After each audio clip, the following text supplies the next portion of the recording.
Elle aurait dû mourir à la place de mon fils. Ma propre mère a dit cela, devant 24 officiers décorés. Pas un tressaillement, pas un bégaiement, juste l'énoncé d'un fait, livré entre deux gorgées de Château Margaux, lors d'un gala de charité qu'elle finançait avec l'argent du sang.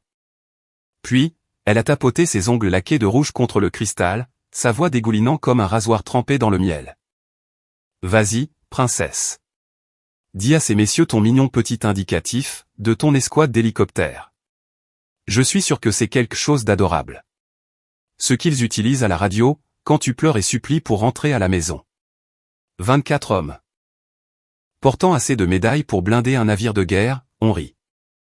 Ils ont ri, parce que la femme qui signait les chèques de charité pour leur fondation, le leur avait ordonné. Mon rythme cardiaque, 60 battements par minute. La discipline ne permet pas de saigner, devant des civils. J'ai verrouillé mes yeux dans les siens. J'ai martelé chaque mot, R007. Les rires sont morts, comme abattus par un coup de feu. À l'autre bout de la table, le colonel des SEALS, Vance, a lâché son verre. Le cristal s'est fracassé, sur le sol en granit. Son visage est devenu blanc comme un linge. Il s'est levé d'un bond, la voix se brisant, comme un homme qui vient de voir un fantôme franchir la porte. R7, debout. Vous tous, levez-vous, et saluez-la immédiatement. Je m'appelle le Major Charity Allison, et je viens de devenir la condamnation à mort, pour cette dynastie. Mais je ne vous ai pas encore dit, ce qui fait perdre l'équilibre à un colonel des SEALS, au simple son de mon nom. Nickel secret, enfoui dans le serveur privé de ma mère, a assez de puissance de feu, pour faire exploser son empire d'1 milliard d'euros. Cliquez sur j'aime et abonnez-vous, pour que je puisse vous raconter la suite. Car rien ne s'est arrêté, à cette table de dîner. 3 secondes. C'est le temps que la pièce est restée figée, après que je l'ai dit. 3 secondes de silence pur, absolu. Le genre de silence qui ne se produit, que lorsque le pouvoir change de main, et que tout le monde dans la pièce sent le sol basculer sous ses pieds. Puis, Vance a hurlé l'ordre de se mettre au garde à vous, et 23 officiers se sont levés par réflexe, par mémoire musculaire. Des années d'entraînement, balayant d'un coup, tous les calculs sociaux de la pièce. Les chaises ont raclé le marbre, avec le bruit des culasses de fusil qu'on arme. Un homme a renversé son verre d'eau. Personne n'y a prêté attention. Evelyne est restée figée sur son trône, en bout de table. Pour la première fois de la soirée, elle ne contrôlait plus l'oxygène de cette pièce. Ses doigts étaient toujours enroulés autour du pied en cristal, mais ses jointures avaient pâli. Victoria, ma sœur, la magnifique marionnette, a posé sa coupe de champagne, un peu trop brutalement. Le liquide a débordé, et a saigné sur la nappe blanche, comme une blessure que personne ne voulait admettre. Vance a marché droit vers Evelyne. Ses bottes frappaient le sol, avec la lourdeur d'un homme qui avait porté 6 housses mortuaires, et à qui on les avait rendues vivantes. Savez-vous qui est cette femme? Il n'a pas attendu de réponse. Il s'est tourné vers les 23 officiers. Adak B, 2019. 6 hommes de mon unité respirent ce soir, grâce à elle. 6 familles ont encore un père, parce que cette femme a volé, là où aucun pilote n'était autorisé à aller. Evelyne a forcé un sourire. Contrôle des dégâts. Elle gérait les dégâts, bien avant même que j'apprenne à marcher. Colonel, je suis sûr que vous êtes certain de ce que... Madame. Vance l'a coupé, de la même façon qu'un sergent coupe la parole à un soldat, qui aurait oublié son grade. Sa cicatrice, celle qui descend de sa mâchoire jusqu'à sa clavicule, pulsait d'un rouge vif. Cette cicatrice était un souvenir d'Adak. De la nuit où je l'ai sorti de là. Pour la première fois de la soirée, Evelyne Allison n'avait aucune réponse toute prête. J'ai regardé sa mâchoire s'agiter dans le vide, mâchant de l'air, exactement comme sa bouche bougeait toujours, quand elle n'avait plus de scénario. Je n'ai rien dit de plus. Je me suis rassise sur ma chaise, cette chaise précise qu'elle avait placée dans le coin le plus caché. Ce siège qu'elle avait choisi spécifiquement, pour que je sois invisible au reste de la table. J'ai posé mes 2 mains à plat sur le lin blanc, et j'ai balayé la pièce, de la même façon que je scrute une zone d'atterrissage hostile. Aucune explication, aucun triomphe. Inspiration de 4 secondes, rétention de 4 secondes, expiration de 4 secondes. Autour de moi, le nuage de jasmin du parfum d'Evelyne flottait dans l'air, comme un banc de brouillard, épais, sucré, étouffant. Cette odeur ne serait plus jamais dissociée de la trahison, dans ma mémoire. De l'autre côté de la table, Evelyn s'est penchée vers Victoria, en chuchotant, le regard acéré. J'ai lu son langage corporel instantanément, la posture de quelqu'un qui perd du terrain, mais qui refuse de battre en retraite. J'avais passé des années à analyser les ennemis dans des zones de combat. Je savais ce qui allait suivre. Un ennemi acculé intensifie toujours l'attaque. Pile à l'heure, Evelyn s'est levée. Sa voix a retrouvé son contrôle de velours. Bien sûr, nous savons tous que Charity a un talent, pour tout dramatiser.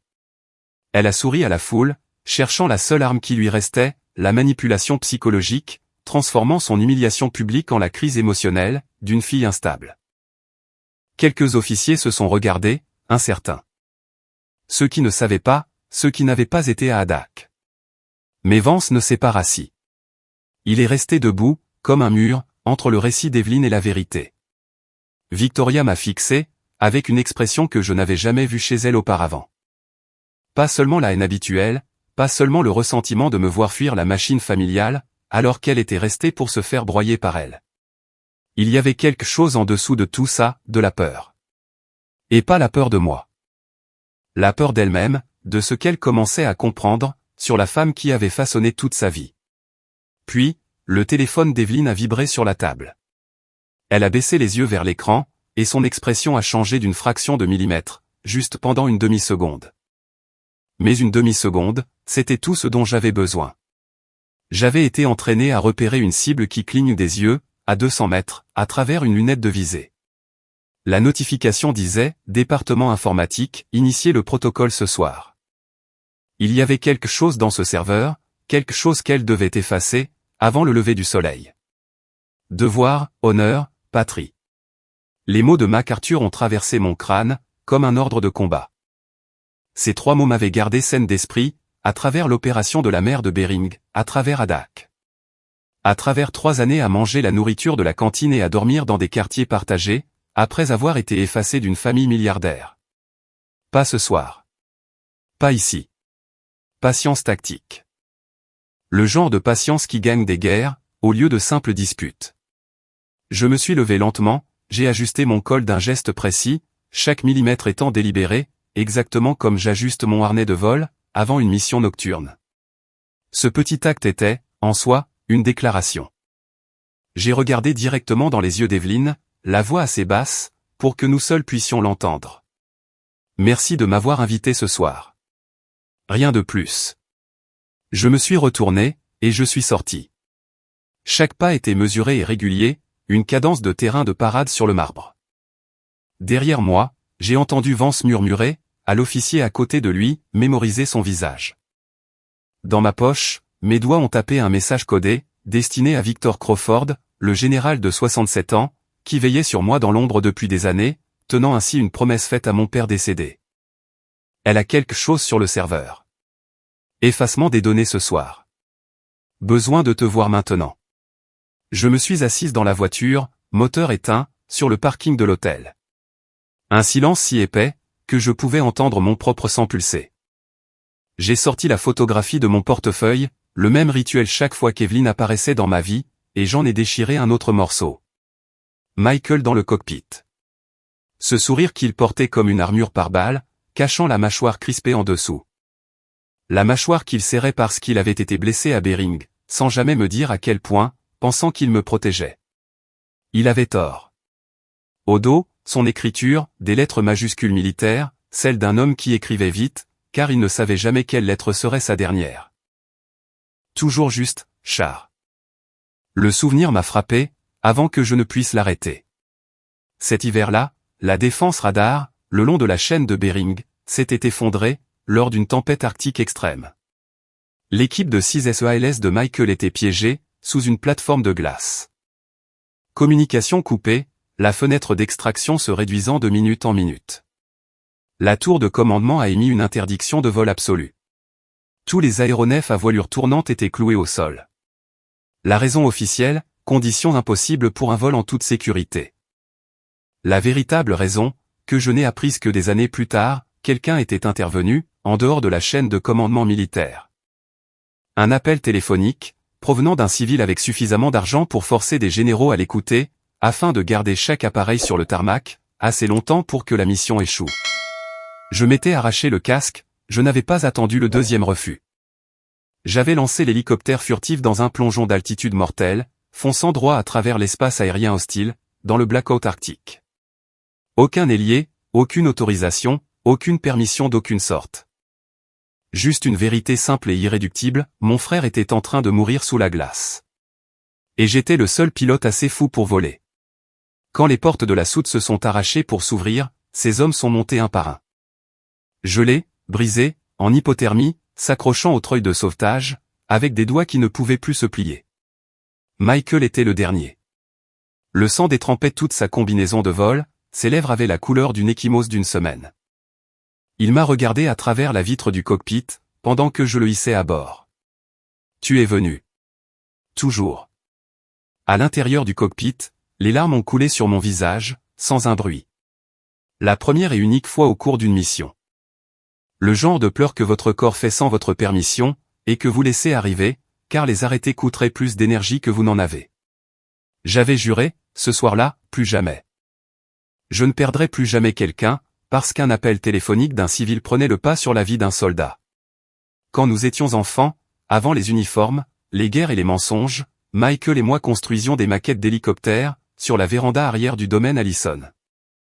Pendant qu'Evelyn était à l'intérieur, divertissant les donateurs, et que Victoria était à l'étage, s'entraînant à son sourire de mondanité. Il tenait le fuselage stable, pendant que je collais les pales du rotor. Toujours juste, char, disait-il, à chaque fois que je lui tendais la pièce suivante. C'était notre mot, avant même que nous sachions ce qu'il en coûterait. 3 mois après Bering, Michael était mort. L'opération Catchmack. Une mission qui n'aurait jamais dû recevoir le feu vert dans ces conditions. Et Evelyn avait lancé sa campagne médiatique, avant même que le corps ne soit froid. Elle n'avait pas pleuré Michael, elle l'avait monétisé. Un contrat logistique de défense de 5 milliards d'euros avait besoin de l'image du sacrifice héroïque pour survivre à l'examen du Congrès. Et Evelyn l'avait livré, avec des larmes à la caméra, assise au premier rang dans du Chanel noir. Ensuite, elle a transformé R007 en méchante. Elle a planté des histoires dans les canaux de presse de la défense, me qualifiant de pilote indiscipliné, dont l'intervention rebelle à Bering avait déstabilisé la structure de commandement, conduisant finalement aux décisions opérationnelles tragiques de Catchmack. Traduction, mon fils est mort, parce que sa sœur n'a pas su suivre les ordres. Chaque fois que ce récit passait à la télévision, je pelais une nouvelle couche de vérité. Ma mère n'ignorait pas l'identité de R7. Elle savait exactement qui j'étais. Elle avait besoin que R007 reste anonyme. Ainsi, le conte de fées héroïques qu'elle avait fabriqué autour de la mort de Michael, ne s'effondrerait jamais. Evelyn a coupé mon héritage, la semaine où j'ai commencé à poser des questions, sur l'autorisation de vol de Catchmack. La question spécifique qui a tout déclenché, qui a pris la décision d'envoyer l'équipe de Michael dans une tempête de catégorie 5, alors qu'il était déjà blessé? La dernière chose qu'elle m'a dite, avant de raccrocher, ton père m'a défié, lui aussi. Et comment a-t-il fini? Je ne le savais pas encore, mais cette seule question était le fil lâche, qui finirait par détricoter tout son empire. Evelyn a appelé, un mardi après-midi de novembre. Sa voix portait la chaleur d'un rapport de résultats trimestriels. Fonds en fiducie gelé. Appartement de Boston saisi. Le nom de Charity Allison rayé de chaque document légal portant le sceau de la famille. La raison officielle, dans l'email de l'avocat, 3 paragraphes de jargon juridique, qui se résumait à 5 mots, refus de remplir les obligations familiales. La vraie raison, elle ne l'a pas couché sur papier. Je posais trop de questions sur Catchmack. 2 heures plus tard, je me tenais à l'extérieur de la porte de la base, avec un seul sac à dos, un seul uniforme, et 847 € sur un compte chèque personnel. Mon actif total restant, après avoir été supprimé d'un empire d'1 milliard d'euros. 15 ans de service, 2 décorations de combat, un sauvetage classifié qui avait sauvé 6 vies, valait exactement 847 €, et 0 famille. Je n'ai appelé personne, je n'avais personne à appeler. 18 mois de ce que je considère aujourd'hui comme la fournaise. Je me suis porté volontaire pour chaque mission de classe de risque sur le tableau, non pas parce que je voulais mourir, mais parce que la prime de risque était la seule source de revenus disponible. Une nuit, alors que je pilotais une extraction Medevac à travers une tempête côtière, au large du plateau de la Caroline, les rotors ont attrapé un cisaillement de vent latéral, qui a projeté la poutre de queue à 40 degrés sur le côté. J'ai lutté avec le manche cyclique pendant 11 secondes. 11 secondes, entre le vol contrôlé et une boule de feu dans l'Atlantique. L'appareil s'est stabilisé. Le blessé à l'arrière a survécu. Mes mains n'ont commencé à trembler que 40 minutes après l'atterrissage. Paiement pour cette course, 1200 €.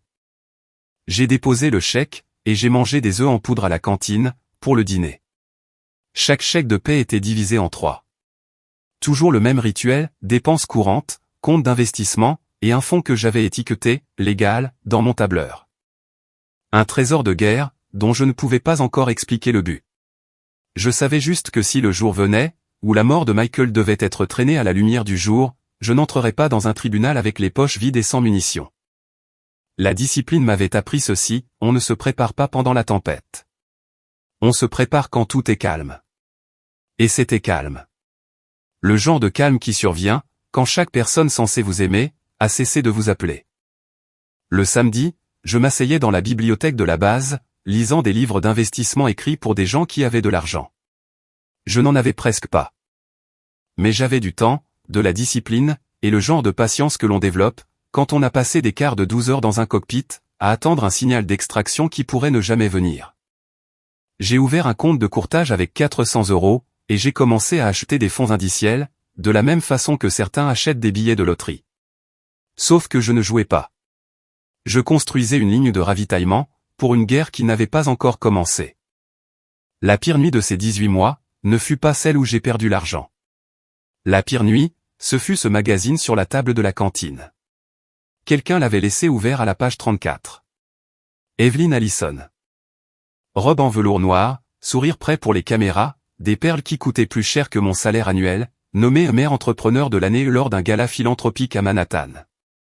L'article la louait, pour avoir élevé à elle seule 2 enfants remarquables, après la perte soudaine de son mari. Le mari dont il qualifiait la mort de perte soudaine, c'était le colonel James Allison, mon père. Dont l'article n'imprimait pas le nom. Dont il ne mentionnait pas les états de service. Dont il effaçait le sacrifice, aussi proprement qu'Evelyn avait effacé le mien. Effacé de l'histoire familiale, exactement de la même manière que j'étais en train de l'être. J'ai refermé le magazine, j'ai posé le plateau repas, et j'ai regardé mes mains. Des callosités sur les 2 paumes à cause du manche cyclique, les jointures cicatrisées à cause d'une réparation de carter de rotor, que j'avais faite moi-même parce que le budget de maintenance avait été coupé. Ce n'étaient pas les mains d'une héritière Allison. C'étaient les mains d'un soldat, gagnant 1200 € la nuit pour rester en vie. Je suis sorti dans l'obscurité. Respiration tactique, 4 et 4. Maintenir 4, expirer, jusqu'à ce que mon rythme cardiaque revienne à 60, et que l'envie de passer mon poing à travers un mur s'estompe, se transformant en quelque chose que je pourrais stocker à l'arrière de mon crâne, pour une utilisation ultérieure. Ce que vous devriez être, ce que vous pouvez être, ce que vous serez. 3 heures du matin sur le toit des casernes. La corne d'un train de marchandises soufflant quelque part au-delà du périmètre. Le même gémissement grave, que j'entendais chaque nuit à cette heure-là, le son du monde qui déplace du fret, pendant que je restais immobile. J'ai fixé la ligne plate du périmètre de la base. Décision prise. Je ne fuirai pas le nom Allison. Je ferai en sorte qu'il signifie quelque chose de vrai. Quelque chose que l'argent d'Evelyn ne pourrait pas acheter, et ne pourrait pas tuer. Le lendemain matin, je me suis assise avec l'officier des finances de l'unité, et j'ai élaboré un plan d'investissement sur 5 ans, entièrement basé sur la solde militaire et les primes de risque. Je me suis inscrite à un programme en ligne de droit militaire, pour les week-ends. J'ai ouvert un dossier vide, et j'ai écrit 2 mots sur la couverture, au marqueur noir, Catchmack. En dessous, une 2e ligne, et pair. Chaque fois que je remettais en question ce que je faisais, seul à 2 heures du matin en lisant de la jurisprudence, je retournais la photo de Michael. Toujours juste, char. La réponse était toujours la même. Et maintenant, elle incluait l'homme qui l'avait précédé. 6 mois après la coupure de l'héritage, une invitation papier est arrivée à la base. Pas un email, du vrai papier cartonné, adressé à la main. Dîner. Signé, Victor Crawford. Le lieu, un restaurant près de la base. Le genre d'endroit où les serveuses vous appellent ma chérie, et où le café ne s'arrête jamais de couler. Je suis arrivé avec 10 minutes de retard. Procédure standard, surveiller l'entrée depuis l'autre côté de la rue, avant d'entrer. Victor était assis seul dans une cabine d'angle, buvant du café noir, portant une simple veste en toile. Pas de médaille, pas d'insigne. Un général à la retraite de 67 ans, qui ressemblait au grand-père tranquille de n'importe qui, jusqu'à ce que vous remarquiez que ses yeux ne cessaient jamais de balayer la pièce. Quand je me suis assise, il ne m'a pas demandé comment j'allais. Il n'a pas présenté de condoléances, il n'a pas gaspillé un seul mot en bavardage. Il a posé une photographie à plat sur la table, entre les tasses de café. Deux hommes en combinaison de vol, debout devant un C-130. Tous les deux souriants, tous les deux assez jeunes pour croire qu'ils vivraient éternellement. L'un était Victor. L'autre était James Allison, le père que je connaissais à peine. L'homme qu'Evelyn avait effacé de chaque portrait de famille. Ton père et moi avons volé ensemble pendant 3 ans, avant ta naissance. Il m'a demandé de garder un œil sur toi, si jamais les choses tournaient mal. La voix de Victor était du papier de verre et du gravier. La voix d'un homme qui avait donné des ordres sous les tirs au Vietnam, et qui n'avait jamais totalement sorti la fumée de sa gorge. J'ai regardé la photographie pendant près d'1 minute. Victor n'a pas comblé le silence. Il a siroté son café et a attendu, de la façon dont seuls les vieux soldats attendent, parce qu'ils ont appris que les espaces silencieux entre les mots, sont là où se déroulent les vraies conversations. Comment est-il mort, ai-je fini par demander. Les yeux de Victor se sont tournés vers la fenêtre. La pluie sur la vitre. Dossier scellé. Mission classifiée. Puis il s'est retourné, et m'a regardé droit dans les yeux. Mais avant qu'il ne le scelle, j'en ai lu assez pour savoir, que quelqu'un a fourni les coordonnées de sa mission, à la mauvaise partie. La seule personne au monde, qui avait à la fois accès à ses coordonnées, et un intérêt financier dans sa mort. Était la personne qui a hérité du contrôle complet de la société, la semaine suivant ses funérailles. J'ai posé la photo. Mes mains ne tremblaient pas. J'avais fait disparaître ce réflexe, en 18 mois de vol d'hélicoptère angoissant. Mais quelque chose derrière mes côtes s'est fissuré et s'est ressoudé en même temps, comme un os qui se brise et se calcifie dans le même souffle. Une semaine plus tard, Vance a frappé à ma porte, à la caserne. Pas de rendez-vous, pas de coup de téléphone. Debout en vêtements civils, avec une boîte de pâtisserie de la boutique à l'extérieur de la porte. La chose la moins chère sur l'étagère, le carton devenant déjà mou à cause de la graisse. Je ne sais pas quoi apporter à quelqu'un. 6 de mes gars sont en vie, grâce à vous. L'un d'eux, Ramirez, celui qui a pris des éclats d'obus dans les 2 jambes à Adak. Il vient d'avoir son premier fils la semaine dernière. Il l'a appelé James. J'ai regardé la boîte. Du papier froissé, pas de ruban, pas de carte. Puis, j'ai regardé Vance. La cicatrice sur son cou, ses yeux stables, ses mains qui avaient encore des callosités, pour s'être accrochées au treuil de sauvetage dans un ouragan. J'ai ouvert la porte plus grand. Entrez. Pour la première fois depuis des mois, je laissais entrer quelqu'un, sans d'abord faire le calcul des risques. Dans cette petite pièce, avec des meubles fournis par la base, 3 personnes se sont assises autour d'une photographie de James Allison, moi, Victor, et Vance, mangeant des pâtisseries bon marché sur des serviettes en papier. Personne n'a parlé pendant les 5 premières minutes. On n'en avait pas besoin. Pour la première fois depuis l'appel concernant l'héritage, j'ai ressenti quelque chose pour lequel je n'avais pas de mots. Pas du bonheur, pas de la paix, juste. Le fait de ne pas être seul. Victor a dit avant de partir, quand tu seras prête. Pas maintenant. Pas parce que tu es en colère. Dis-le-moi. Elle a une faiblesse structurelle au conseil d'administration, sur laquelle je suis assis depuis 5 ans. En attendant la bonne personne pour l'utiliser. J'ai hoché la tête. Après leur départ, je me suis assis seul, et j'ai ouvert le dossier Catchmack. J'ai écrit une ligne de plus, et pair. 2 cibles, une seule campagne. Ce n'était plus la mienne seule. J'ai marché vers le parking. Objectif, ma voiture, à 50 mètres. Ligne droite, les yeux fixés devant, sans regarder en arrière. Fait. Les talons de Victoria ont claqué contre l'asphalte, avant que je n'ai fait 20 mètres. Ce son, la percussion dure, rapide, paniquée, d'une femme qui court en talons, parce qu'elle n'a jamais appris à se battre en chaussures plates. C'était quoi ce petit coup d'éclat là-dedans? Evelyne s'est matérialisée derrière elle, comme une ombre qui ne se détache jamais vraiment. La voix perchée en un sifflement, assez bas pour que le chauffeur de la famille, à 10 mètres de là, n'entende pas, mais assez tranchante pour faire couler le sang à bout portant. Tu as engagé ce soldat pour monter un spectacle, et m'humilier devant les personnes les plus puissantes de cette ville, n'est-ce pas? J'ai continué à marcher, sans me retourner. Je n'ai eu besoin de rien monter. C'était du respect. Le genre que les gens, qui ne font que compter l'argent, ne comprendront jamais. Victoria a piqué un sprint pour me barrer la route. Elle s'est plantée à côté de la Rolls-Royce de la famille. Noir poli, un monument à $250 000, représentant le genre de richesse qui dévore ses propres enfants. Ses yeux flamboyaient. Pas de la colère, de la panique. Pour la première fois de sa vie, Victoria réalisait qu'elle n'avait absolument aucun contrôle sur la situation qui se déroulait devant elle. Et le programme qu'Evelyne avait installé en elle depuis l'enfance n'avait aucune sous-routine pour cela. Espèce d'incapable. Victoria a balancé une gifle. La gifle n'a jamais atteint sa cible. Les réflexes des opérations spéciales contournent entièrement le cortex frontal. Les muscles font le calcul, avant que le cerveau ne finisse de lire les données.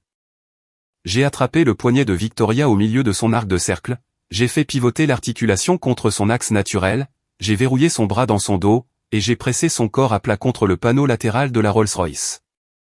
Un mouvement fluide, aucune force excessive, aucun dommage permanent. Juste assez de pression pour lui faire comprendre, dans ses os, qu'elle était complètement et irréversiblement surclassée. Victoria a hurlé. Un son animal et brut, qui a résonné sur le béton du parking. La voix d'Evelyne est devenue stridente. Lâche-la, immédiatement. Je n'ai pas lâché. Je me suis penché près de l'oreille de Victoria. Ma voix est sortie basse, plate, dépouillée de tout, sauf de l'information. Je suis des forces spéciales. Tu es une civile. Ne lève jamais la main sur un membre des forces armées en uniforme. À moins que tu ne veuilles découvrir ce qui se passe ensuite. J'ai relâché ma prise. Victoria a glissé le long de la carrosserie et s'est effondrée sur l'asphalte, serrant son poignet. Le chauffeur était sorti et se tenait figé, la porte arrière entr'ouverte, ne sachant pas à quelle Allison obéir. Evelyne a reculé. Première retraite de la nuit. Ses yeux étaient striés de rouge, mais sa voix a retrouvé son sang-froid de PDG en moins de 2 secondes. La vitesse d'une femme qui gérait des crises avec des chéquiers, depuis 30 ans. Très bien, Charity. J'ai de l'argent. J'ai du pouvoir. J'ai des avocats sous mandat, qui facturent plus par heure que ce que tu gagnes en un mois. Demain matin, je dépose plainte pour agression. J'utiliserai tous les contacts médiatiques que j'ai, pour t'arracher cet uniforme.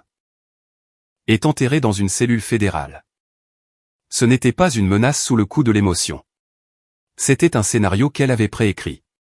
Elle l'avait probablement dans un dossier étiqueté « Urgence Charity », quelque part dans le bureau de son assistante. Je l'ai regardée, une femme de 60 ans dans une robe en diamant, debout sur un parking à minuit, venant de voir sa fille se faire désarmer en moins d'une seconde. Et son seul mouvement était d'appeler un avocat. C'était tout. C'était absolument tout. Evelyne Allison avait de l'argent, et les personnes que l'argent pouvait acheter. Rien d'autre. Cette prise de conscience ne m'a pas mise en colère. Elle m'a glacé, d'une manière que l'air du parking ne pouvait pas expliquer. Je suis passé devant elle sans un mot de plus. Mais au moment où je le faisais, l'écran de son téléphone s'est illuminé à nouveau. Une notification qu'elle n'avait pas pensé à cacher, département informatique, effacement du serveur à 2 heures. Dans les temps. Je n'ai pas ralenti le pas. Je n'ai pas modifié ma respiration. Mais à l'intérieur de mon crâne, un compte à rebours a commencé. Effacement du serveur à 2 heures. Heure actuelle, 23 heures. 3 heures. Dans la voiture, j'ai allumé le téléphone crypté, et j'ai tapé à Victor, serveur en cours d'effacement à 2 heures. J'ai besoin de tout ce que tu as sur le plan du domaine, tout de suite. Téléphone posé. Contact allumé. Je ne retournais pas à la base. 23h47. Je conduisais dans les rues désertes, quand le téléphone crypté a vibré. Le fichier de Victor, avec une seule ligne, Lisa, puis rappelle-moi. Plus gros que tu ne le penses. Je me suis garé sur le trottoir, dans un quartier sombre. J'ai ouvert le fichier, éclairé par la lueur du tableau de bord. Ma respiration est restée régulière. Mémoire musculaire. Ce n'était pas seulement à propos de Michael. Victor avait déterré des documents des archives internes scellées du conseil d'administration. Celles qu'Evelyn pensait avoir enterrées si profondément, que les seules personnes au courant de leur existence étaient soit mortes, soit achetées.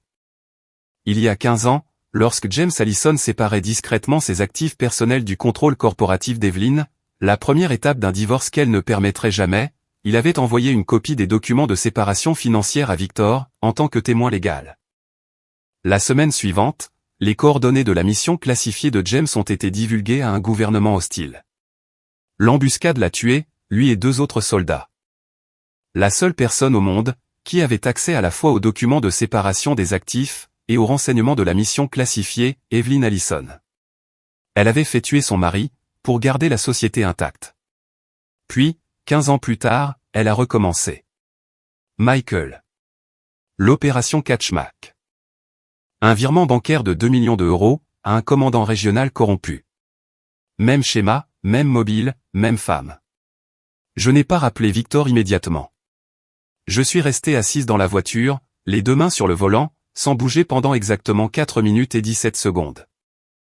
Je le savais, parce que l'horloge du tableau de bord était juste devant mon visage. Ce n'était pas le choc. Le choc, c'est ce qui arrive aux civils. C'était un agent de combat, qui traitait de nouvelles informations, et redessinait la carte tactique en temps réel. Elle a tué papa pour garder l'argent. Elle a tué Michael pour garder le contrat. Elle allait effacer les preuves à 2 heures ce soir. J'ai appelé Victor. À quelle vitesse peux-tu avoir le FBI au bout du fil? C'est déjà fait. Je les ai contactés la semaine dernière. Sa voix était stable. La voix d'un homme qui planifiait cela, depuis plus longtemps que je ne le savais. Ils sont en attente, mais tu dois extraire les données USB directement de son serveur. Leur mandat pourrait être retardé sans preuve physique, et d'ici à ce qu'ils l'obtiennent, il n'y aura plus rien à trouver.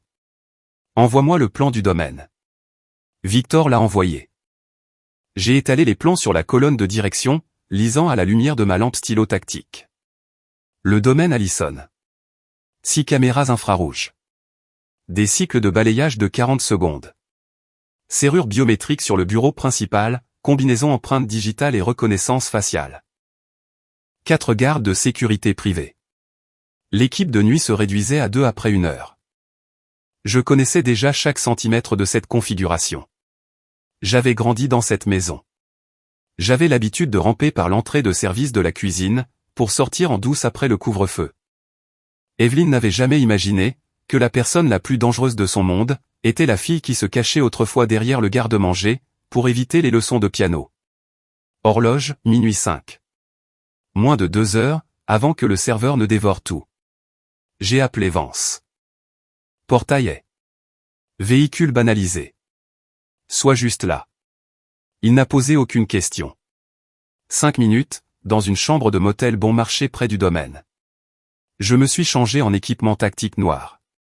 Chaque mouvement était une copie carbone du protocole d'avant-mission. Le corps connaît la séquence, même quand l'esprit est complètement ailleurs. Clé USB de décryptage militaire, dans la poche poitrine gauche. Vérification de la batterie de la lampe stylo tactique confirmée. Tous les téléphones personnels éteints. Seul l'appareil crypté de Victor est resté allumé. Avant d'éteindre la lumière de la chambre, j'ai écrit une ligne dans le dossier Catchmack, devoir, honneur, patrie. Ce soir, tous les 3. J'ai capté mon reflet dans le miroir pendant 1 seconde. Une femme en noir, sans nom de famille attaché. Aucun actif, aucun héritage, aucun filet de sécurité, rien à perdre sauf la vérité. Ce que vous serez. Extinction des feux, fermeture de la porte, plongée dans le noir. Non pas par colère, parce qu'il était temps. Tapez, continuez à voler, dans les commentaires, pour marcher sur cette route avec moi, et cliquez sur j'aime pour que je sache que vous êtes toujours là. Ne partez nulle part, car ce que j'ai trouvé à l'intérieur du serveur de ma mère cette nuit-là, change tout. Minuit 31. Je me suis accroupi dans l'ombre, à l'extérieur du mur d'enceinte du domaine, une section que je connaissais de mémoire. L'endroit où la pierre s'abaisse suffisamment, pour qu'un enfant de 12 ans puisse l'escalader. Je n'avais plus 12 ans, mais le mur n'avait pas changé. Caméra 1. Balayage de 140 degrés. Rotation de gauche à droite. J'ai compté dans ma tête. Angle mort, 6 secondes pendant la transition du pivot. 6 secondes, c'était suffisant pour traverser, du mur à la haie, dans un sprint total. Puis, de la haie au portiquet. Caméra 2, 3, 4. Chacune avec sa propre fenêtre de 6 secondes. Un mouvement par fenêtre. Une respiration contrôlée par mouvement. Comme voler dans l'obscurité totale. Vous ne voyez pas le sol, vous le sentez. Je l'avais fait à Bering dans un blizzard. À Adak dans un ouragan, sur plus de 30 missions que le Pentagone avait caviardées à l'encre noire. La seule différence ce soir, pas d'équipage, pas de copilote annonçant l'altitude. Juste une clé USB dans ma poche poitrine, et une horloge dans ma tête comptant à rebours jusqu'à 2 heures. Et une autre différence, à laquelle je ne me permettais pas de penser, ces missions étaient pour mon pays. Celle-ci était pour ma famille. La famille qui avait essayé de me détruire. La famille que j'étais sur le point de détruire en retour, non pas avec de la colère, mais avec leurs propres mots enregistrés. Du mur à la haie, 6 secondes. De la haie au portique, 6 secondes. Du portique à la porte de service, que j'avais forcé avec une carte de bibliothèque à l'âge de 14 ans. La serrure n'avait pas été mise à jour depuis. Evelyne avait dépensé des millions pour des caméras et la biométrie des bureaux principaux. Elle n'avait jamais pensé à renforcer l'entrée de service, qu'une adolescente avait déjà vaincue. La serrure biométrique sur le bureau privé d'Evelyne, empreinte digitale, plus reconnaissance faciale. L'entraînement militaire vous apprend que chaque système de sécurité a une faille. Non pas dans le logiciel, mais dans le matériel. La faille dont personne ne fait la publicité. La faille dont j'avais entendu parler lors d'un cours de certification payé par l'armée, et dont l'équipe de sécurité d'Evelyne ne soupçonnait même pas l'existence. Compte, 1, 2, 15 secondes. Feu vert. La porte s'est ouverte sans un bruit. Je suis entré dans le bureau de ma mère, pour la première fois depuis le jour où elle avait changé les serrures. Rien n'avait bougé. Le même bureau en merisier qui coûtait plus cher que ma voiture, les mêmes classeurs en argent. Le même parfum de jasmin imprégné dans les murs, les rideaux, la moquette. Une odeur qui allait déclencher mon réflexe nauséeux, pour le reste de ma vie. Dans le coin, le serveur privé bourdonnait et cliquetait. Le moniteur brillait. Effacement des données, 70%. 70% de la vérité avait déjà disparu. J'ai branché la clé USB de décryptage, dans le port latéral du serveur. J'ai exécuté la neutralisation. Le système a bégayé. La barre de progression s'est figée à 70. La couche de données cryptées a refait surface, comme un corps remontant dans des eaux calmes. Pas des feuilles de calcul financier, pas des déclarations de revenus. Des dizaines de fichiers audio, horodatés, triés par code couleur. J'ai ouvert le premier, signalé en rouge. Journal d'appel 03. Evelyne Allison, au commandant régional Night, de l'opération Catchmack. Écouteur en place, volume bas, une oreille ouverte pour d'éventuels bruits de pas dans le couloir. La voix du commandant régional est apparue en premier. Tendu. Luttant contre le bruit du vent. Madame Evelyne, c'est une catégorie 5 d'or. L'équipe de votre fils ne peut pas entrer dans la zone Catchmack ce soir. C'est une mission suicide.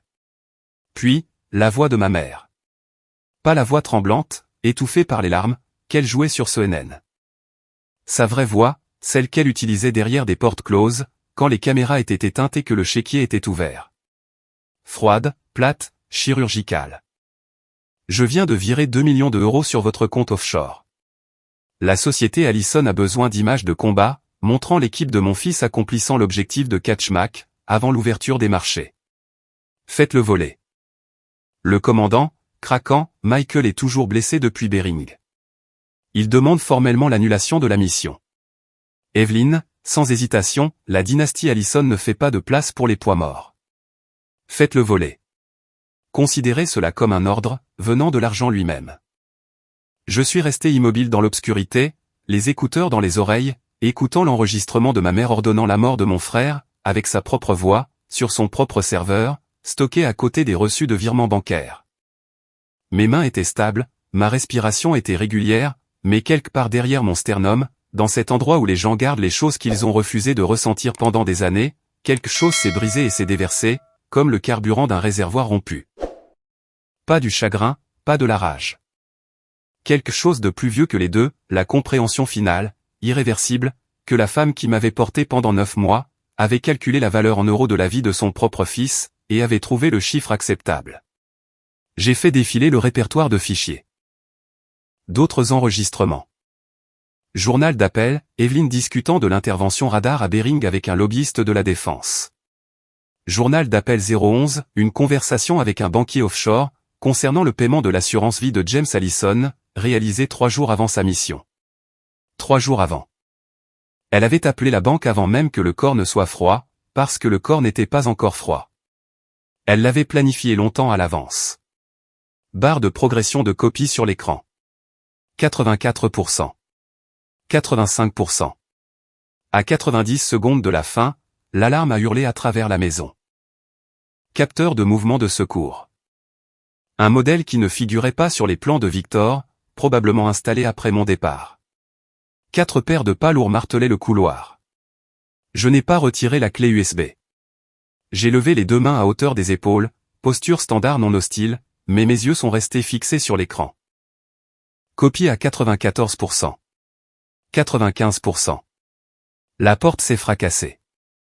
4 gardes de sécurité privés, armes de poing dégainées, et derrière eux, encadrés dans l'embrasure de la porte comme le dernier acte d'une pièce qu'elle pensait diriger, Evelyne est entrée. Chemise de nuit en soie, pas de maquillage, et un sourire. Le genre de sourire qui n'apparaît que sur le visage de quelqu'un, qui croit venir de prendre la souris dans le piège. Tu as marché droit dedans, Charity. Effraction et intrusion. Ma propre fille. Les avocats vont adorer ça. 97%. 98%. Tout ce dont j'ai besoin pour t'enterrer est juste ici, dans cette pièce. 99%. 100%. Copie terminée. J'ai retiré la clé USB, dans le souffle entre son dernier mot et le suivant. J'ai fermé mon poing autour d'elle si fort, que les bords m'ont mordu la paume. Puis, depuis le couloir derrière Evelyne, des pas qu'elle n'avait pas entendus parce qu'elle était trop occupée à savourer le moment. Victor Crawford est apparu dans l'embrasure de la porte. Derrière lui, 4 agents du FBI en équipement tactique complet, un signe sorti, mandat en main. Madame Evelyne Allison. Le Bureau fédéral d'investigation a un mandat pour perquisitionner ce domaine, et saisir tous les périphériques de stockage numérique. Le sourire a disparu du visage d'Evelyne, comme quelque chose qui ne tenait qu'à un fil depuis 20 ans. J'ai regardé Victor, puis la clé USB dans ma main, puis Evelyne. Je viens d'extraire ta condamnation à mort, de ta propre machine. Evelyne est arrivée à la conférence de presse avec 30 minutes d'avance. Elle a pris le fauteuil principal à la table de direction, comme si elle possédait l'air de l'immeuble. Ce qui, techniquement, pour quelques heures encore, était le cas. Siège de la société Allison. La salle du conseil, qu'elle avait construite avec des contrats de défense et du sang. 60 sièges pour la presse remplie. 20 actionnaires principaux au premier rang, des rangées de caméras de diffusion avec leurs voyants rouges directs déjà allumés. Victoria se tenait dans le coin le plus éloigné, près de la sortie de secours. Bras croisés, lèvres retroussées. Elle pensait que j'étais là pour être arrêtée, pour l'effraction de la nuit dernière. C'était l'histoire qu'Evelyne lui avait servi au petit déjeuner. De la même façon qu'Evelyne lui servait des scénarios depuis l'enfance. La voix d'Evelyne est passée par le micro du podium, dégoulinant du genre d'autorité qu'il faut 30 ans de richesse incontestée pour fabriquer. Charity Allison, vous avez été formellement renvoyé de cette famille, et de cette organisation. Sécurité, escortez-la dehors. 3 gardes d'entreprise se sont avancés vers moi. De grands hommes en costume, oreillettes, chaussures hors de prix. Je n'ai pas ralenti. Je n'ai pas changé de cadence. J'ai marché droit au milieu de l'allée centrale vers le podium, comme si c'était un pont d'envol. Et j'avais l'autorisation. Ma main gauche s'est levée, non pas pour me rendre, mais pour signaler à l'agent du FBI qui me flanquait, un signe en l'air. Les gardes se sont figés en plein pas, se regardant les uns les autres pour des instructions qui ne venaient pas. J'ai posé la clé USB sur la surface du podium. J'ai regardé directement la caméra de diffusion centrale, celle avec le logo de la chaîne, celle qui retransmettait ceci sur des millions d'écrans en temps réel. Je ne suis pas ici pour demander de l'argent. Je ne suis pas ici pour demander un siège. Ma voix n'avait pas besoin du microphone. Des années à donner des ordres, par-dessus le souffle des rotors et le vent des tempêtes, avaient entraîné la projection dans mon diaphragme, de la même manière que les leçons de piano entraînent les doigts. Je suis ici pour laisser le monde entendre ce que la grande philanthrope Evelyn Allison a dit, lors d'un appel téléphonique enregistré, pour obtenir un contrat de défense de 5 milliards d'euros. L'appel a été passé la nuit où son propre fils est mort. Evelyn a claqué ses deux paumes sur la table. Arrêtez ça. Sécurité, tout de suite. Victor Crawford s'est levé du dernier rang, s'est dressé de toute sa hauteur. Vétéran du Vietnam de 67 ans, et toujours la présence la plus imposante dans n'importe quelle pièce qu'il occupait. Il m'a fait un lent hochement de tête. C'était tout. Victoria a commencé à se diriger vers le podium, puis s'est arrêtée net, quand elle a vu le deuxième insigne du FBI. Ses pieds ont simplement abandonné. Comme si les signaux entre son cerveau et ses jambes avaient été coupés. De ma main droite, j'ai branché la clé USB dans le système de présentation. J'ai appuyé sur lecture. Une seconde de silence absolu. Le genre de silence qui n'existe que lorsque 200 personnes retiennent leur souffle exactement au même instant. Puis, le son d'une tempête arctique a déchiré les haut-parleurs, et a mis en pièces le silence de la climatisation de l'entreprise. La voix du commandant, Madame Evelyn, c'est une catégorie 5. L'équipe de votre fils ne peut pas entrer dans Catchmack ce soir. C'est un suicide. La voix d'Evelyn, propre, froide, indéniable, je viens de virer 2 millions sur votre compte offshore. La société Allison a besoin d'images de l'équipe de mon fils accomplissant Catchmack, avant l'ouverture des marchés. Faites-le voler. Le commandant, désespéré, Michael est blessé depuis Bering. Il demande l'annulation. Evelyn, la dynastie Allison n'a pas de place pour les poids morts. Faites-le voler. C'est un ordre de l'argent lui-même. La pièce a explosé. Les journalistes ont bondi de leur siège. Les déclencheurs d'appareils photo crépitaient si vite, qu'on aurait dit des armes automatiques. Les actionnaires agrippaient les accoudoirs, les jointures blanches. Plusieurs d'entre eux avaient signé le contrat Catchmack, et la couleur quittait leur visage, alors qu'ils faisaient le calcul de leur propre responsabilité. Une femme au deuxième rang, membre du conseil d'administration que je reconnaissais des photos du rapport annuel, a pressé ses deux mains à plat contre sa bouche, et ne les a plus bougées. Victoria a glissé le long du mur, dans le coin.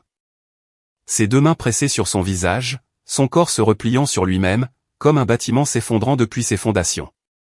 Evelyn s'est levée d'un bond. Cet enregistrement est fabriqué. Ma fille est mentalement instable. Elle a été renvoyée de. Lisez le deuxième fichier, ai-je dit dans le microphone. Je n'ai pas élevé la voix. Je n'en avais pas besoin. Le deuxième enregistrement, la confirmation du virement bancaire offshore. La voix d'Evelyn à nouveau, relisant le numéro d'acheminement, confirmant le transfert de 2 millions d'euros. Horodaté. Daté. Sa voix correspondait au premier enregistrement, à la syllabe près. Pas de deepfake, pas de montage. Juste une femme qui était tellement certaine qu'elle ne serait jamais prise, qu'elle n'avait pas pris la peine de supprimer ses propres aveux. Evelyn a cessé de parler. Sa bouche a bougé une fois de plus, puis s'est refermée. La défense qu'elle construisait en temps réel, s'est effondrée devant 200 témoins. 10 secondes de silence, après la fin de la confirmation bancaire. 10 secondes où le seul son était le vent arctique, hurlant toujours dans les haut-parleurs depuis le premier enregistrement, superposé en dessous, comme un fantôme qui refusait de quitter la pièce. Puis une autre voix. Une voix différente. Fine, lointaine, se brisant sur les bords, comme un signal radio de quelqu'un qui était déjà à moitié parti. Michael, chuchotant à travers une radio de terrain, dans la transmission finale avant que son hélicoptère ne vole hors de portée. Dites à ma sœur. Charity, R7. Elle a eu raison de quitter cette maison. Dites à Charity, que je suis fier d'elle. Le corps d'Evelyn s'est disloqué. Ses deux mains se sont agrippées au bord de la table de conférence, ses ongles polis de rouge creusant des sillons dans le bois. Le masque de la mère en deuil, le costume qu'elle avait porté pendant une décennie sur les couvertures de magazines, les scènes de charité et les témoignages au congrès, s'est fissuré en son centre, et est tombée de son visage, devant 200 témoins et 11 caméras en direct. Des agents du FBI ont monté les marches vers la scène. Les menottes se sont refermées sur les poignets d'Evelyn Allison. Le son était petit. Définitif. Un point final, à la fin d'une peine de 30 ans. Je me suis penché jusqu'à ce que mon visage soit au niveau du sien. J'ai regardé dans ses yeux. Ces yeux que j'avais passé toute ma vie à essayer de lire, en essayant d'y trouver quelque chose d'humain, en essayant de gagner leur approbation. Tu as passé toute ta vie à mépriser cet uniforme, parce qu'il ne génère pas de revenus. Mais cet uniforme vient de prendre chaque euro sale que tu as jamais imprimé. Evelyn s'est étouffée à travers des crachats et des larmes. Charity, tu as détruit tout ce que j'ai construit. Je me suis redressé. Non. J'ai juste nettoyé les décombres que tu appelais une famille. Je suis sorti par l'entrée de service. Pas par le hall, où les journalistes s'entassaient sur 3 rangées contre la vitre. Victor à mes côtés. Aucun de nous deux ne parlait. Le genre de silence qui existe entre deux personnes, qui viennent de terminer quelque chose qui ne pourra jamais être défait, et qui n'ont pas besoin de mots pour le reconnaître. La lumière du matin a frappé mon visage. Je n'ai pas protégé mes yeux, je suis juste resté là, laissant le soleil se déverser. La première fois que je sortais à l'extérieur, sans identifier automatiquement la position de couverture la plus proche, la sortie la plus proche, l'angle le plus défendable. Pour la première fois, le ciel n'était que le ciel. Victor a dit doucement, James serait fier. J'ai hoché la tête. Un seul hochement, assez court pour que personne ne voie ma mâchoire se crisper puis se relâcher. Quelque part dans le bâtiment derrière nous, je pouvais entendre l'équipe d'avocats d'Evelyn se disputer avec le FBI pour des questions de juridiction. Cela semblait très loin, comme une radio dans une autre pièce, réglée sur une station qui n'avait plus d'importance. Mon téléphone a vibré. Vance, mes 6 enfants viennent de regarder le direct. Ils ont demandé qui nous avait sauvés cette nuit-là. Je leur ai dit que son nom était Charity. Je l'ai lu 2 fois. La deuxième fois, les mots se sont légèrement brouillés. Pas des larmes, juste ce type particulier de perte de concentration, qui se produit lorsque votre corps admet enfin que le combat est terminé, et commence à éteindre les systèmes de combat un par un. Je n'ai pas encore répondu. Puis, une pensée m'est venue. Pas planifiée, pas calculée, juste là. De la même façon que les décisions les plus importantes arrivent, quand on arrête d'essayer de les forcer. Emily. Où est-elle? La fille de Michael, 7 ans. La petite fille dont Victor s'occupait depuis la mort de Michael. Sa mère était partie avant qu'Emily ne puisse former des souvenirs. Victoria n'avait jamais posé de questions sur elle, pas une seule fois. Evelyn utilisait Emily exclusivement pour des séances photos. La grand-mère en deuil, tenant une enfant qu'elle n'avait jamais une seule fois bordée au lit. Chez moi, a dit Victor. En train de regarder des dessins animés. Je dois y aller. Il n'a pas demandé pourquoi. Je me suis assise sur le trottoir, pas par épuisement, mais parce que je n'étais pas encore prête à conduire. J'ai ouvert les contacts de mon téléphone, j'ai fait défiler jusqu'à Evelyn. Mon pouce a plané. Quelque part derrière 30 ans de guerre, un souvenir a refait surface, sans être invité. Evelyn me tenant sur ses genoux, après un orage quand j'avais 4 ans, fredonnant quelque chose sans mélodie, sa main chaude dans mon dos. La seule fois dont je me souvienne où elle m'a touché, sans public pour la regarder. Cette femme était morte, bien avant celle menottée aujourd'hui. J'ai supprimé le numéro. Puis Victoria. Mon pouce s'est arrêté. Derrière mes yeux, l'image de Victoria glissant le long du mur de la salle de conférence. Ce visage, ce n'était pas de la rage. C'était la terreur d'une femme réalisant que toute sa vie, le titre de vice-présidente, les vêtements de créateur, le silence qu'elle avait maintenu chaque fois qu'Evelyn franchissait une ligne, avait été le comportement d'un outil, pas d'une fille. Tout comme moi. Victoria n'avait jamais choisi la cruauté. Elle avait choisi l'obéissance, parce qu'Evelyn lui avait appris, avant même qu'elle ne sache marcher, que l'obéissance était de l'amour, et que l'indépendance était une trahison. Elle était la fille qui restait dans la maison en feu, parce que partir donnait l'impression de mourir. J'étais celle qui avait sauté. Aucune de nous ne s'était échappée sans cicatrice. La seule différence, c'est que j'ai choisi de regarder les miennes. J'ai supprimé le numéro. Pas par haine. Fixer une limite ne doit d'explication à personne, et ne demande pas de permission. Quelque part à l'intérieur de ce bâtiment, Evelyne était en cours de traitement. Empreinte digitale, photo d'identité judiciaire. La combinaison orange remplaçant la robe en diamant. Ses avocats hurlaient pour obtenir une caution. Son attaché de presse rédigeait déjà une déclaration que personne ne croirait. Dehors, sur ce trottoir, j'étais assise en silence, sans avocat, sans attaché de presse, sans empire. Juste de l'air pur, et un téléphone avec 2 contacts en moins. La femme qui possédait tout était en train de tout perdre, derrière une vitre par balle. La femme qui ne possédait rien était assise au soleil, libre. J'ai envoyé un texto avance, dis-leur toujours. Avant de démarrer la voiture, j'ai sorti la photo de Michael de ma veste, celle que je portais depuis le gala. Je ne l'ai pas brûlée. Je ne l'ai pas jetée. Je l'ai posée sur le tableau de bord, face vers le haut. Son sourire dans le cockpit. Les mots au dos, toujours juste, char. Non pas pour retenir la douleur. Pour retenir la raison pour laquelle je vole. Rétroviseur, mon visage. Pas de maquillage, les cheveux aplatis par la casquette, des cernes sombres sous les 2 yeux. Et une prise de conscience, plus légère. Comme si quelqu'un venait de détacher un gilet pare-balles, que je portais depuis si longtemps, que j'avais oublié qu'il était là. Le gilet s'appelait faire mes preuves auprès de la famille. Je n'ai plus rien à prouver. Moteur allumé. Parti. 3 ans plus tard. Smithsonian National Air and Space Museum. Washington DC.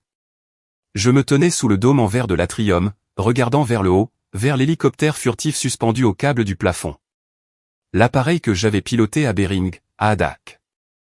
Et lors de dizaines de nuits dont le gouvernement ne reconnaîtra toujours pas l'existence. La plaque en laiton montée en dessous, R007. La loyauté ne se mesure pas en euros. Elle se mesure en sacrifice. Émilie est arrivée en courant par derrière. 10 ans maintenant, une queue de cheval qui se balance. Elle portait une veste avec des écussons d'hélicoptère thermocollés sur les 2 manches. Elle a jeté ses bras autour de ma taille, par derrière, et m'a serré fort. Tante Charity. Elle vivait avec moi depuis presque 3 ans. Non pas parce qu'un juge l'avait ordonné, non pas parce qu'un avocat l'avait arrangé. Parce qu'un soir, j'avais conduit jusqu'à la maison de Victor, j'avais frappé à la porte, et j'avais dit 4 mots, je veux la ramener. Victor n'avait posé aucune question. Victoria est apparue près de l'entrée du musée. Uniforme bleu de supermarché. Plus rien de créateur. Pas de parfum. Elle se tenait à distance. Pas assez près pour parler, pas assez loin pour prétendre qu'elle n'était pas là.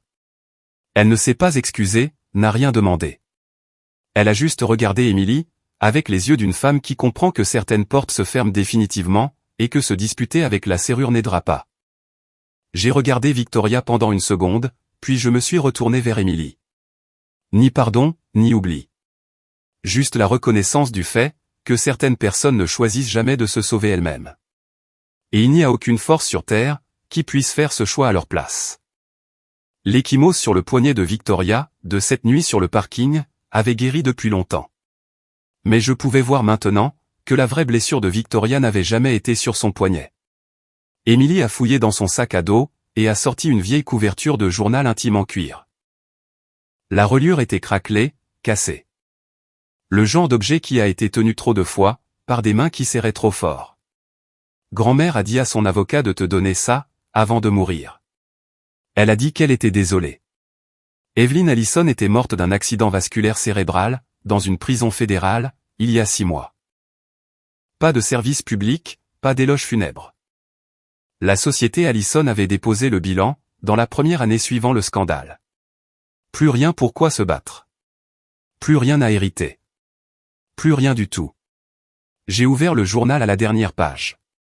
L'écriture tremblait. Pas la calligraphie nette et autoritaire d'une milliardaire.